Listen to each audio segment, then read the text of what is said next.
मगर फिर जो हो जाता है वो देखा नहीं जाता. તો આવી પરિસ્થિતિમાં તો ઘણા જણા મુકાશે. અહીંયા આપણે બોર્ડની એક્ઝામ તમે બધા આપી જશે, કંઈ તો નહીં આપી હોય હજી, પણ છોકરાઓને મને એ નથી કહેવું કે ક્લીસે થઈ ગયું. એક રીતે તમે જોવા જાઓ કે one piece of paper cannot decide my future ને એ બધી વાતો છે. ખાલી સક્સેસફુલ લોકો ખાલી કેટલા થાય છે? ગણેલા થાય છે. મેં જેટલા, મારા પપ્પાએ જેમ કે વાત કરી, હું જેટલા ફિલ્ડ બદલાઈને આવ્યો અને હજી પણ હું 25નો થઈ ગયો છું ને કાંઈ દિશા ફિક્સ હજી મારી નથી થઈ. અને અંદરથી મને એવું કાંઈ નથી કે હું સક્સેસફુલ થઈશ ને એટલો બધો પાછળથી જોઈને આવ્યો છું. ને વન પીસ ઓફ પેપર 12માની પરીક્ષા હું આપીને આવ્યો તો મને 100% ખાતરી હતી કે હું ફેલ થઈશ. અને જ્યારે રિઝલ્ટ આવ્યું તો કેમેસ્ટ્રીમાં મને 6 માર્ક્સ ગ્રેસ હતા અને ફિઝિક્સ મારું જરાક સારું હતું તો એમાં 4 માર્ક્સ ગ્રેસ હતા. તો ક્યાંક ને ક્યાંક પછી હું કોલેજમાં આવ્યો તો કોલેજના પહેલા 3 સેમિસ્ટરમાં હું ટોપર હતો. ત્યારે પણ મને એવું કાંઈ જ નહોતું કે આ જૂનવાણી બધી વાતો થઈ ગઈ છે કે one piece of paper cannot decide my future. અને આપણે જો એક જગ્યાએ ફેલ થયા છીએ તો કાંઈક તમારા અંદર ટેલેન્ટ હશે ને. જેમ કે આઇન્સ્ટાઈન સ્કૂલમાં ભણતો હતો તો એને મેથ્સ નહોતું સમજાતું અને તમે જોયું એને રિલેટિવિટીના એને કેટલા સિદ્ધાંતો આપ્યા. તો એને શું કામ આપ્યા? કેમ કે એ જે પ્રોસેસ સ્કૂલમાં શીખાડતા હતા, સ્કૂલમાં એ લોકોને જે પ્રોસેસથી શીખાડે છે એ કાંઈક 1 પછી 2 આવે, 2 પછી 3 આવે, એ લોકોને એક પદ્ધતિ ફોલો કરે છે. અને આઇન્સ્ટાઈન એની મગજની જે રચના હતી, એની ઇલોન મસ્કની તમે આપણે મગજની રચના જોવા જાઓ તો આપણે જે દ્રષ્ટિએ સૃષ્ટિને જોઈએ છીએ, સમજીએ છીએ, એ લોકોની દ્રષ્ટિથી નથી સમજી શકતા. તો ક્યાંક ને ક્યાંક આપણે એવું લાગે છે કે એના પેરેન્ટ્સને એમ કહી દીધું હતું કે આ ભણવામાં સ્લો છે, આ કાંઈ નહીં કરી શકે. અને ત્યાં જઈને પછી રિલેટિવિટી કાગળિયામાં બેઠા બેઠા એને આખા યુનિવર્સના સિદ્ધાંતો આપી દીધા. શું કામ? કેમ કે એની પ્રોસેસ જ આખી અલગ હતી, એની થોટ પ્રોસેસ જ આખી અલગ હતી.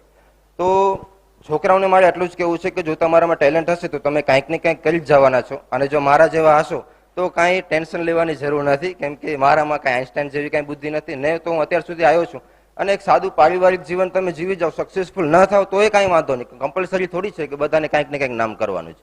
તો મારે એટલું જ કહેવું છે. અને મેન તો આજે હું પેરેન્ટ્સને કહેવા માટે આવ્યો છું કે છોકરા તો પેપર આપી જાય હશે બોર્ડના, તો તમને ખબર હશે, જેમ મને મારા 12મા ટાઈમે ખબર હતી કે હું ફેલ થવાનો છું પણ ન થયો કૃપાથી ભગવાનની, તો તમને પણ ખબર હશે કે તમે ફેલ થવાના છો કે પાસ થવાના છો. એ જે પણ રિઝલ્ટ આવે, મારે ખાલી પેરેન્ટ્સને વાત કરવા છે. પેરેન્ટ્સ ખાસા બધા આવ્યા છે. તો છોકરાને ક્યારે એકલું ન કરી દેતા. 25 થી 26 વર્ષમાં બનતા લાગે છે અને ત્યારે તમે તમારા છોકરાને એમ કહી દો કે હવે પેલી મને ફોન કરીને આમ કહેશે કે મારા બાબુને 80 આવ્યા ને તને 79 આવ્યા, તો પહેલો શું જવાબ? છોકરાને કેવું લાગે કે મારા જ મા બાપ છે જેને મને જન્મ આપ્યો છે એ મને અલગ કરે છે. એક ઘરમાં એક છોકરું ખાલી ફરતું, ખાલી મોઢું જોવો તમે છોકરા, નાના નાના અહીંયા ગાના બેઠા છે. હવે એ લોકોના જ પેરેન્ટ્સ એને અલગ કરતા હતા, એને પછી કેવું લાગે કે અહીંયા હું શું કરવા આવ્યો છું? તો પેરેન્ટ્સની એક ખાસ જવાબદારી બને છે કે તમારા છોકરાના ઓછા માર્ક્સ આવ્યા છે અને સામાજિક લોકો તમને શું કહેશે ફોન કરીને કે મારા છોકરાને એટલા આવ્યા અને જરાક મહેનત કરી હોત તમારા બાબુ હોય તો એને પણ આવી જાય, પણ વાંધો નહીં.